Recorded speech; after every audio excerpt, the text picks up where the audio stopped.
Assalamualaikum warahmatullahi wabarakatuh. Alhamdulillahirabbil alamin. Wabihi nasta'in ala umuri dunya waddin. Wassalatu wassalamu ala asrofil anbiya'i wal mursalin sayyidina wa maulana Muhammadin wa ala alihi wa sahbihi ajmain, amma ba'd. Sebelumnya marilah kita panjatkan puja dan puji syukur kehadirat Allah Subhanahu wa taala, karena berkat rahmat, taufik serta hidayahnya kita masih diberi kesehatan tanpa ada halangan suatu apapun.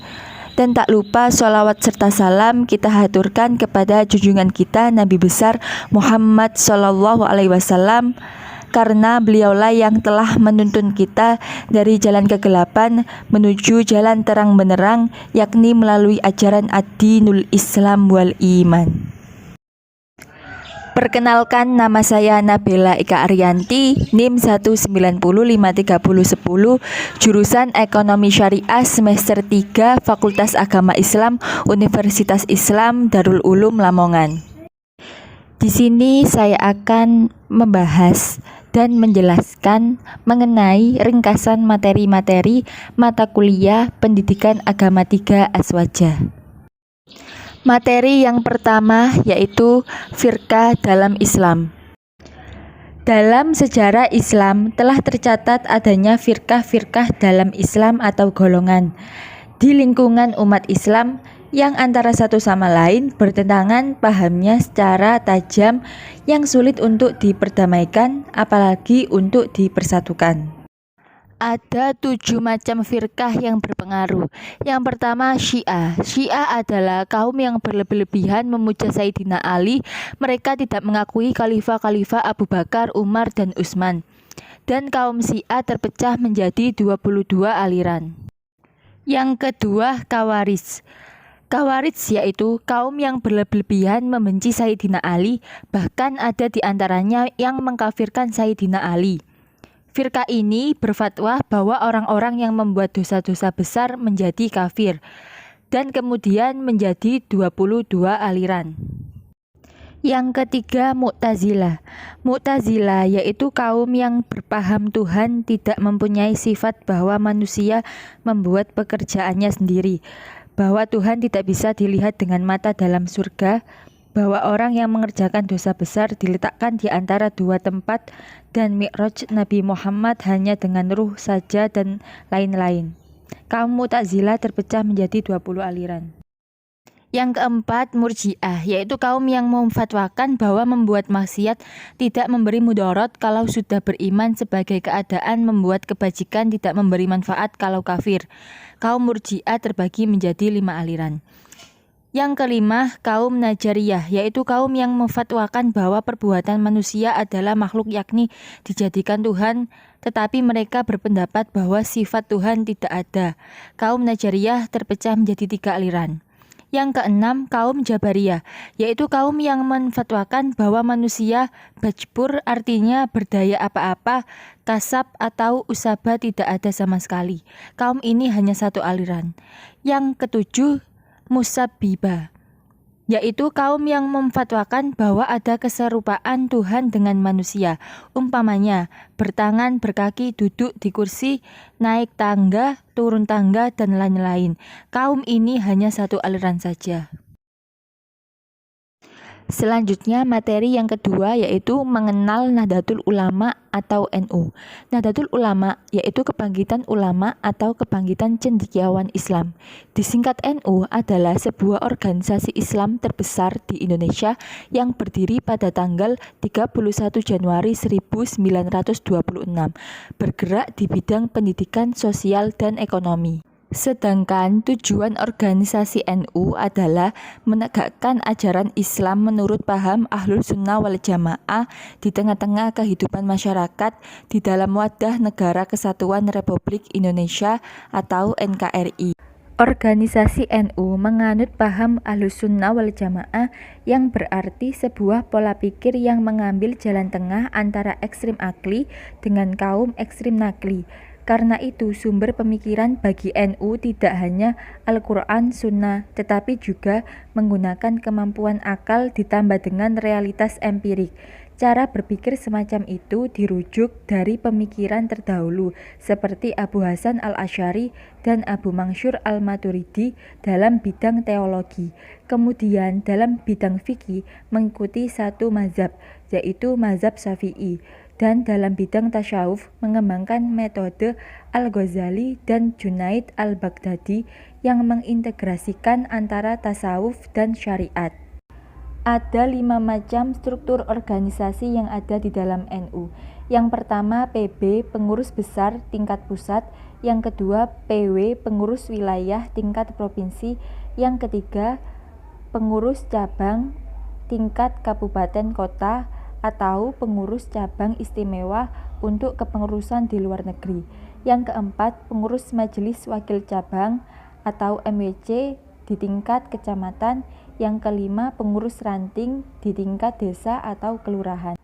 Sedangkan organisasi NU terdapat 3 macam, yaitu lembaga, lajna, banom. Lembaga adalah perangkat departemen organisasi NU yang berfungsi sebagai pelaksana kebijakan Nahdlatul Ulama berkaitan dengan kelompok masyarakat tertentu dan yang memerlukan penanganan khusus, seperti contoh LDNU dan LPNU. Dan masih banyak lagi. Yang kedua, lajna adalah perangkat organisasi NU untuk melaksanakan program NU yang memerlukan penanganan khusus, seperti contoh LFNU, LTNNU, dan LPTNU. Yang ketiga, badan otonom adalah perangkat organisasi NU yang berfungsi melaksanakan kebijakan NU yang berkaitan dengan kelompok masyarakat tertentu dan beranggotakan perorangan. Badan otonom dikelompokkan dalam kategori badan otonom berbasis usia dan badan otonom berbasis profesi dan kekhususan lainnya. Jenis badan otonom yaitu Muslimat, Fatayat, GP Ansor, IPNU, IPPNU, dan yang terakhir di ranah mahasiswa yaitu Pergerakan Mahasiswa Islam Indonesia. Materi yang ketiga yaitu sejarah NU. Sejarah NU dimulai sejak didirikan pada tanggal 31 Januari 1926 di Surabaya oleh Kiai Haji Hasyim Asy'ari bersama beberapa ulama sepaham seperti Kiai Haji Wahab Hasbullah serta beberapa ulama pesantren lain. Namun, berdirinya sesungguhnya hanyalah pelembagaan tradisi keagamaan yang telah lama mengakar. Karena itu, mereka berupaya membuat pengimbangan bagi arus gerakan pembaharuan itu, dan dalam alur inilah NU terbentuk.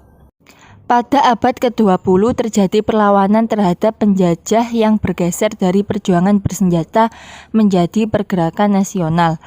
Para ulama sebelum mendirikan NU, Kiai Haji Wahab Hasbullah mendirikan Nahdlatul Wathon atau kebangkitan tanah air yang berusaha menumbuhkan rasa nasionalisme melalui pendidikan. Seruan para ulama pesantren untuk mempererat persaudaraan dan menghentikan perdebatan masalah khalifiyah tidak memperoleh tanggapan positif dari kelompok pembaru. Dan kemudian mengundang umat Islam Indonesia untuk menghadiri Muktamar Dunia Islam di Mekah.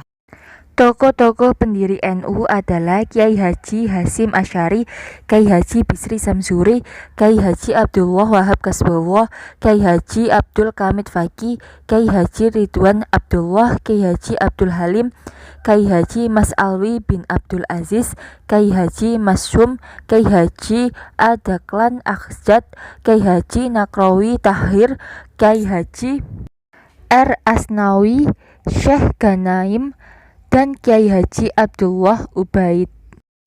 Masa pertumbuhan NU.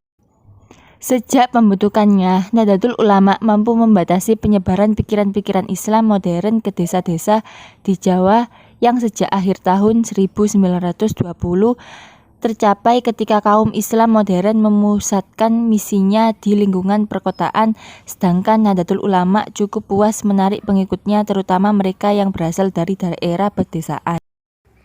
Materi keempat, pokok ajaran Aswaja. Yang pertama, bidang akidah. Akidah dalam Islam dikelompokkan menjadi 6 pembahasan, yaitu tentang ketuhanan, malaikat, kitab suci, rasul, hari akhir, dan qada qadar. Dalam menjalani kehidupan atau menghadapi persoalan, orang NU tidak boleh hanya bergantung pada kekuasaan Allah, begitupun sebaliknya, hanya mengendalikan kemampuan, akal, atau teori ilmu pengetahuan, keduanya harus dilakukan secara bersamaan. Dalam bidang akidah, aliran Aswaja menganut 2 mazhab, yakni mazhab Asy'ariyah dan Maturizi, merupakan upaya perdamaian antara aliran Jabariyah yang fatalistik dan Qadariyah yang mengagungkan manusia sebagai penentu seluruh kehidupan. Kedua mazhab ini menerapkan sikap tawasud atau moderat dalam berakidah. Sikap ini sangat diperlukan untuk merealisasikan kebijaksanaan dalam Islam. Yang kedua, bidang fikih atau ibadah. Dalam memegang hukum fikih, NU tidak boleh hanya berpegang atau berlandaskan hanya penyebab yang ada, tetapi juga harus memperhatikan dan mengetahui perkembangan zaman dan ilmu pengetahuan. Fikih adalah salah satu bidang ilmu dalam syariat Islam yang secara khusus membahas persoalan hukum yang mengatur berbagai aspek kehidupan manusia, baik kehidupan pribadi maupun bermasyarakat, kehidupan manusia dengan Tuhannya. Mazhab Ahlussunnah wal Jamaah dalam bidang fikih yaitu mengikuti pola bermazhab dengan mengikuti salah satu mazhab fikih yang dideklarasikan oleh para ulama yang mencapai tingkatan mujtahid mutlak. Ialah mazhab Syafi'i, Hanafi, Maliki, dan Hambali. Yang ketiga, bidang tasawuf. Dalam menjalankan ibadah, NU harus menggabungkan antara hakikat dan syariat. Aturan-aturan fikih tetap harus dipenuhi. Dan juga dalam bertasawuf, menjalankan amaliyah zikir, witir, mengikuti tarekat, tidak boleh melupakan aturan umat dan keluarganya. Tasawuf adalah ilmu untuk mengetahui bagaimana cara mensucikan jiwa, menjernihkan akhlak, membangun dohir dan batin, serta untuk memperoleh kebangkitan yang abadi. Tasawuf pada awalnya merupakan gerakan zuhud dalam Islam dan dalam perkembangan melahirkan tradisi mistisme Islam. Dalam bidang tasawuf, mazhab Aswaja memiliki prinsip untuk dijadikan pedoman bagi kaumnya, sebagaimana dalam masalah akidah dan fikih, di mana Aswaja mengambil posisi yang moderat. Tasawuf Aswaja juga demikian adanya. Manusia diciptakan Allah semata-mata untuk beribadah, tetapi bukan berarti meninggalkan urusan dunia sepenuhnya. Akhirat memang wajib diutamakan ketimbang kepentingan dunia. Namun kehidupan dunia juga tidak boleh disepelekan dalam memenuhi urusan dunia dan akhirat. Materi yang kelima, Mabadi Khairu Ummah. Mabadi Khairu Ummah adalah langkah-langkah awal menuju terwujudnya umat yang ideal atau seperti yang dicita-citakan, yaitu perilaku akhlak yang diharapkan dimiliki oleh NU dan kaum Nahdliyin. Lahirnya gerakan ini didorong oleh adanya kesadaran bahwa untuk mewujudkan cita-cita dan tujuan Nahdlatul Ulama harus didukung oleh umat yang memiliki sifat-sifat terpuji dan mental kejuangan yang tinggi yang mampu mengemban tugas amar ma'ruf nahi mungkar. Adapun isi kandungan dari Mabadi Khairu Ummah atau prinsip-prinsip Mabadi Khairu Ummah. Yang pertama, asidku. Mengandung arti jujur atau benar, bersungguh-sungguh dan terbuka. Kejujuran atau kebenaran adalah kesesuaian antara perkataan dan perbuatan. Apa yang dilahirkan sama dengan apa yang ada di dalam hati. Yang kedua, al-amanah wal wafa bil ahdi, berasal dari 2 kata yang artinya antara satu dengan yang lain saling melengkapi. Kata al-amanah mengandung arti yang lebih umum, yakni meliputi semua beban dan tanggung jawab yang harus dilaksanakan, baik ada perjanjian maupun tidak. Sedangkan kata al-wafa bil ahdi memiliki arti yang lebih khusus, yakni menunaikan segala hal yang hanya berkaitan dengan janji. Namun kedua istilah tersebut digabungkan menjadi satu kesatuan yang pengertiannya meliputi dapat dipercaya, setia, dan tepat janji. Yang ketiga, al-adalah, mengandung pengertian bersikap adil dan memberikan hak serta kewajiban secara proporsional. Bersikap adil dalam menempatkan sesuatu pada tempatnya, berpihak kepada kebenaran, menyalahkan yang salah dan membenarkan yang benar. Bersikap adil dituntut dari semua pihak, lebih penguasa, hakim, pemimpin, kepala keluarga, orang dalam berfatwa, dan sebagainya. Yang keempat, at-ta'awun merupakan sendi utama dalam kata kehidupan masyarakat. Manusia tidak bisa hidup sendiri tanpa bantuan orang lain. Pengertian ta'awun meliputi tolong-menolong, setia kawan, dan gotong royong dalam kebajikan dan ketakwaan. Ta'awun juga mengandung pengertian timbal balik dari masing-masing pihak untuk memberi dan menerima. Yang kelima yaitu al-istiqomah, mengandung pengertian konsisten, berkesinambungan, dan berkelanjutan, dan tetap tidak bergeser dari jalur sesuai dengan yang ditentukan oleh Allah Subhanahu wa Ta'ala dan Rasul-Rasulnya, serta tuntutan yang diberikan oleh salafus saleh. Kesinambungan artinya keterkaitan antara satu kegiatan dengan kegiatan yang lain dan antara periode satu dengan periode yang lain. Materi yang keenam yaitu Rahman, bid'ah, dan sunnah. Menurut Imam Syafi'i berkata, bid'ah itu terbagi menjadi dua, bid'ah mahmudah atau terpuji dan bid'ah mazmumah atau tercela. Jika sesuai dengan sunnah maka bid'ah mahmudah, namun jika bertentangan dengan sunnah maka itu bid'ah mazmumah.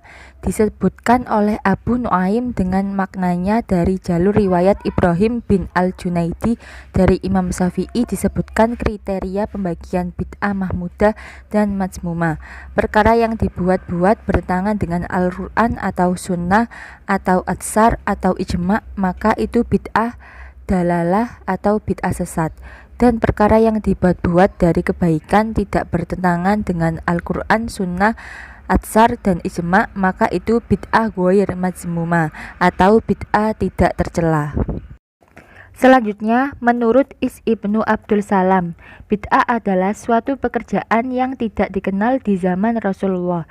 Bid'ah terbagi ke dalam 5 bagian, yaitu bid'ah wajib, bid'ah haram, bid'ah sunnah, bid'ah makruh, dan bid'ah mubah.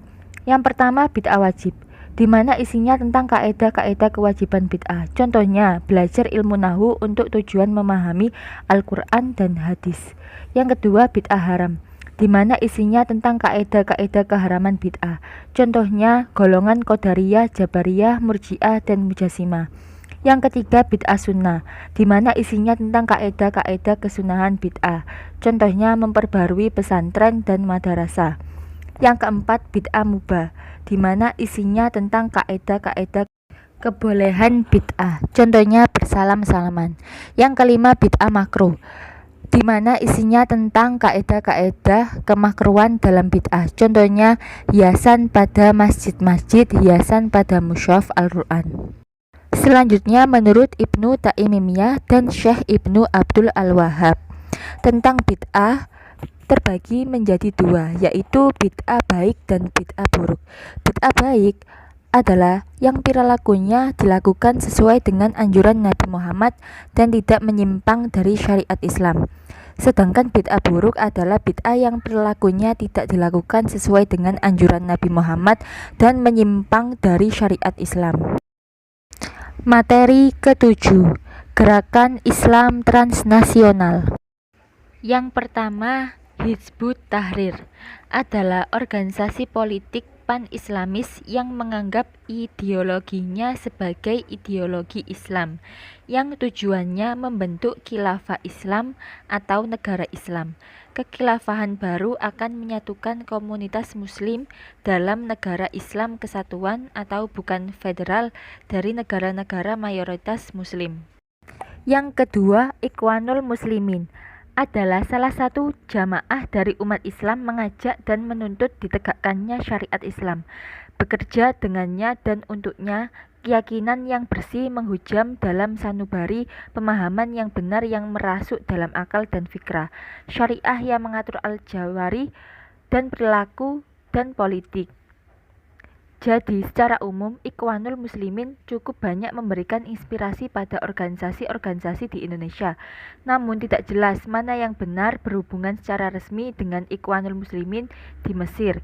Jika diringkas organisasi di Indonesia yang terinspirasi dari Ikhwanul Muslimin antara lain Partai Masyumi, Persaudaraan Muslimin Indonesia, Partai Masumi Baru, Partai Politik Islam Indonesia Masumi, Partai Bulan Bintang, Partai Keadilan, Ikhwanul Muslimin Indonesia, Partai Keadilan Sejahtera. Yang ketiga, ISIS. Larangan terhadap ISIS diumumkan pemerintah Indonesia pada tanggal 4 Agustus 2014 pasca diunggahnya video YouTube berjudul Bergabung dalam Barisan oleh Abu Muhammad Al-Indonesi. Video ini berisi ajakan untuk bergabung dengan ISIS dan berjihad di Suriah. Ajakan disampaikan oleh Abu Muhammad, seorang aktivis yang aslinya bernama Bahrum Shah. Yang keempat, Wahabi. Wahabi adalah sebuah aliran reformasi keagamaan dalam Islam. Aliran ini berkembang dari dakwah seorang teologi Muslim abad ke-18 yang bernama Muhammad bin Abdul Wahab yang berasal dari Najd, Arab Saudi. Aliran ini digambarkan sebagai sebuah aliran Islam yang ultrakonservatif, keras atau puritan. Amaliyah Wahabi yaitu membagi tauhid menjadi 3, yaitu tauhid uluhiyah, rububiyah, asma wa sifat. Tidak bermazhab, semua bid'ah itu sesat, tidak ada zikir dan doa berjamaah, yasinan tahlilan adalah sesat, tidak ada toleransi dalam perbedaan, maulid adalah sesat, doa kunut dalam sholat subuh adalah bid'ah sesat, menolak adanya takwil pada ayat-ayat musabbihat, menganggap berdoa di kuburan adalah musyrik dan menghancurkan kuburan ulama, mengkafirkan muslim. Yang kelima, Salafi. Salafi adalah salah satu metode dalam agama Islam yang mengajarkan syariat Islam secara murni tanpa adanya tambahan dan pengurangan, berdasarkan syariat yang ada pada generasi Muhammad dan para sahabat kemudian setelah mereka dan setelahnya. Salafi mempunyai prinsip bahwa Islam telah sempurna dan selesai pada waktu masa Nabi Muhammad dan para sahabatnya. Salafi berpegang pada nas-nas yang masyhum atau suci, bukan kepada pendapat para ahli atau tokoh. Materi ke-8. Gerakan dan organisasi Islam nasional. 1. Muhammadiyah. Muhammadiyah merupakan salah satu organisasi besar umat yang ada di Indonesia sampai saat ini. Organisasi Muhammadiyah merupakan organisasi sosial Islam yang berdiri pada tanggal 18 November 1912 Masehi. Organisasi ini dipelopori oleh Kiai Haji Ahmad Dahlan yang mendirikan lembaga pendidikan yang bersifat permanen dengan menggunakan sistem lama di pesantren yang biasa ditemui pada waktu itu. Setelah menyelesaikan pendidikan dasarnya pada ilmu nahwu, fikih, dan tafsir, Kiai Haji Ahmad Dahlan berasal dari keluarga yang berpengaruh dan terkenal di lingkungan Kesultanan Jogja, yang secara genealogisnya ditelusuri akan sampai pada Maulana Malik Ibrahim. Didirikannya Muhammadiyah oleh Kiai Haji Ahmad Dahlan merupakan hasil pengalamannya aktif di organisasi Budi Utomo. Beliau mengamati bahwa belum ada organisasi masyarakat pribumi yang berorientasi pada gerakan modernisme Islam.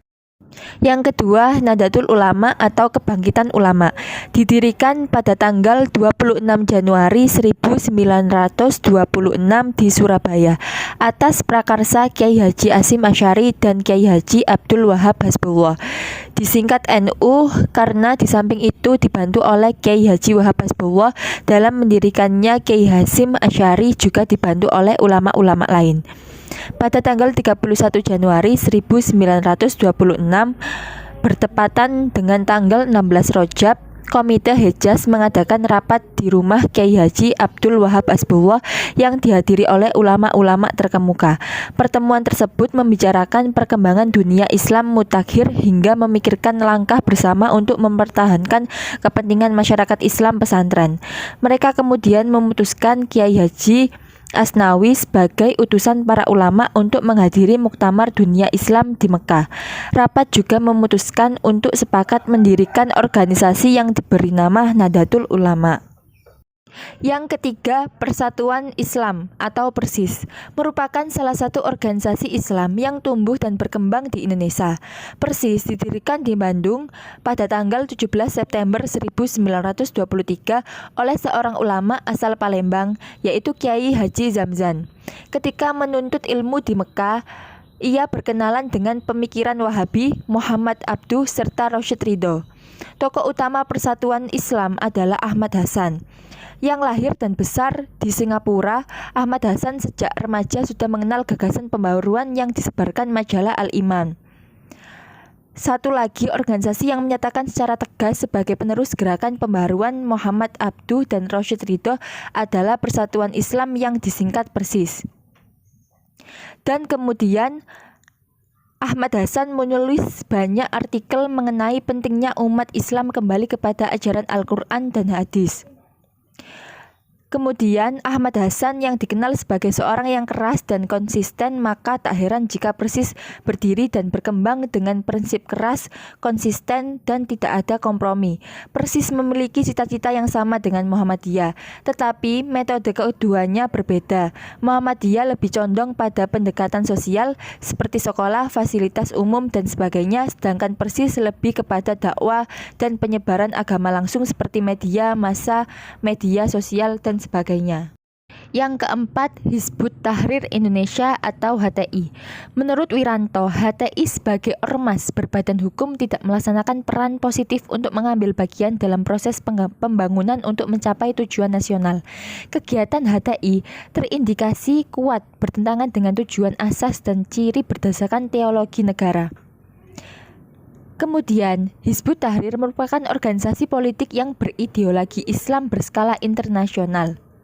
Hizbut Tahrir lahir pada tahun 1953 di Al-Qudus, Palestina.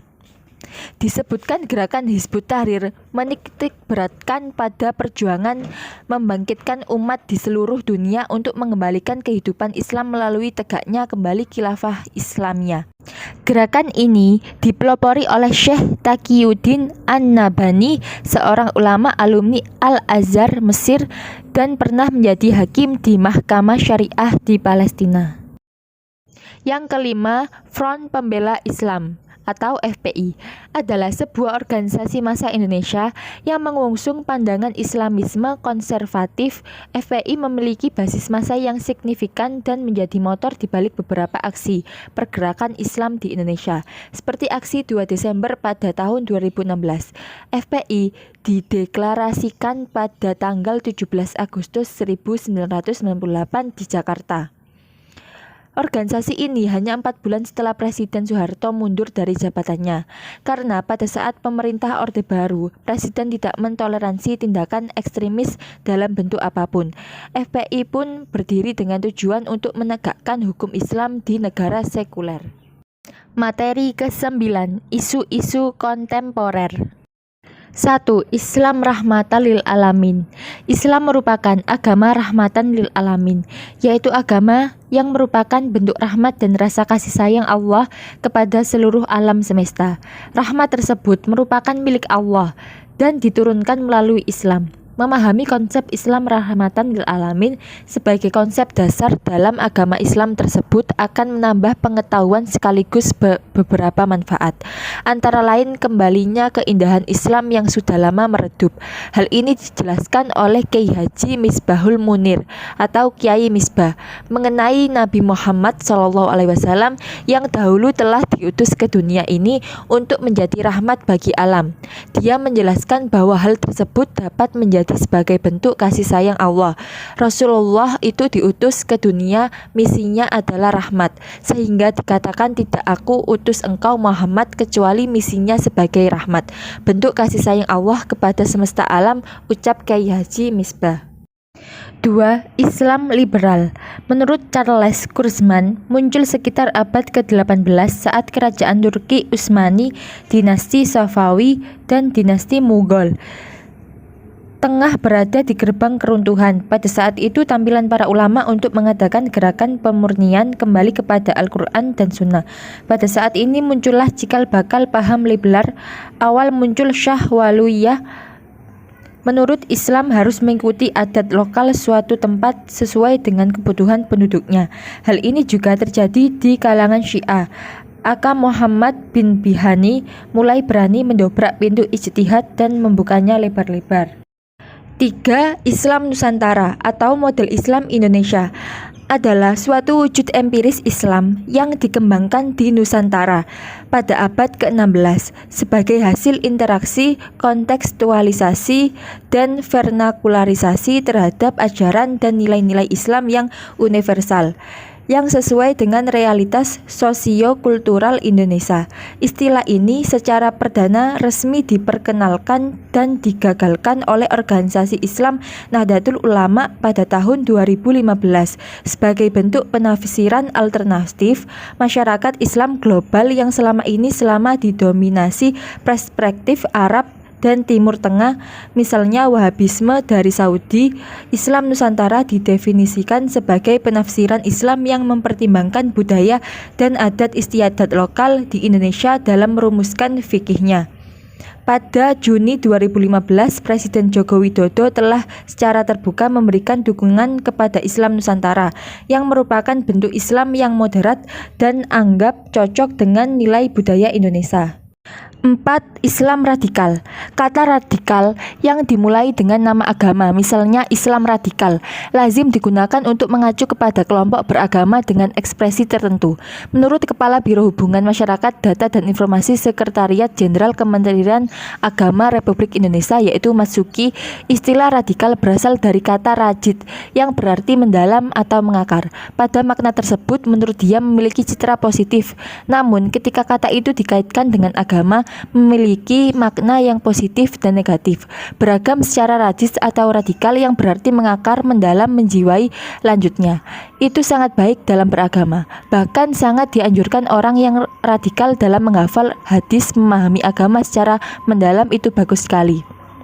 Sikap radikal dalam beragama seperti itu tak boleh dicegah oleh siapapun karena penganutnya menjalankan agama berdasarkan keyakinan yang benar, haknya dijamin dalam konstitusi. 5. Islam kejawen. Secara sosio-kultur adalah merupakan subkultur dan bagian dari budaya Jawa. Kebudayaan Jawa sendiri dalam pengertian yang lebih luas meliputi subkultur yang ada di tanah Jawa, seperti budaya pesisiran, Banyumas, dan budaya Nagari Agung. Istilah tanah Jawa dipakai untuk tidak menyebut Pulau Jawa, karena di Pulau Jawa ada budaya-budaya yang bukan termasuk dalam subbudaya Jawa, seperti budaya Sunda dan Betawi. Istilah kejawen dipakai oleh masyarakat untuk menyebut budaya dan tradisi di eks-kerajaan Mataram Islam, baik yang berada di Jogja maupun Surakarta.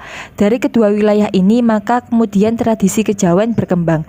Istilah Islam dipakai dalam tradisi kejawen sebagai identitas tersendiri yang berbeda dengan identitas Islam Puritan maupun identitas Jawa. Islam kejawen adalah agama Islam yang telah beradaptasi dengan kultur dan tradisi Nagari Agung yang kemudian dapat menciptakan sebuah identitas penggabungan antara budaya Jawa dan Islam menjadi religiusitas Islam dengan warna Jawa. Budaya Islam kejawen merupakan bentuk sinkretisme firman suci dengan kultur lokal, sehingga Islam kejawen merupakan salah satu bentuk fenomena keberagaman yang sangat dengan muatan-muatan tradisi religius yang bercorak mistis. Warna mistis Islam dalam kultur Islam kejawen begitu kental dalam fenomena keberagaman masyarakat Jawa. Ini tidak bisa dilepaskan dari peranan para wali era Demak dan sesudahnya dalam menyebarkan dakwah Islam secara kultural. Materi ke-10. Politik dalam pandangan NU. Yang pertama, kitah NU. Kata itah berasal dari kata akar katah yang bermakna menulis dan merencanakan. Kata kitah kemudian bermakna garis dan torikoh atau jalan. Kitah NU adalah landasan berpikir, bersikap, dan bertindak warga NU yang harus dicerminkan dalam tingkah laku perorangan maupun organisasi serta dalam sikap Yang kedua yaitu Partai Majelis Syuro Muslimin Indonesia atau disingkat menjadi Masyumi, adalah nama yang diberikan kepada sebuah organisasi yang dibentuk oleh Jepang yang menduduki Indonesia pada tahun 1943 dalam upaya mereka untuk mengendalikan umat Islam di Indonesia.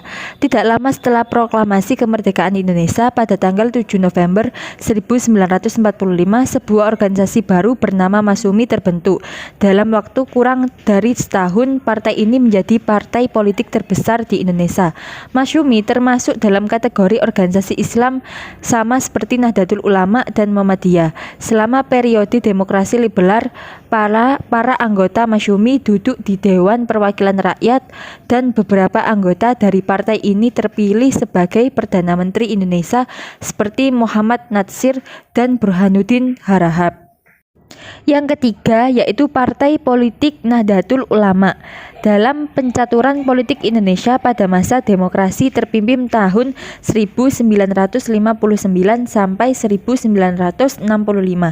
Nahdlatul Ulama sebagai organisasi sosial keagamaan juga pernah menjelma menjadi partai politik.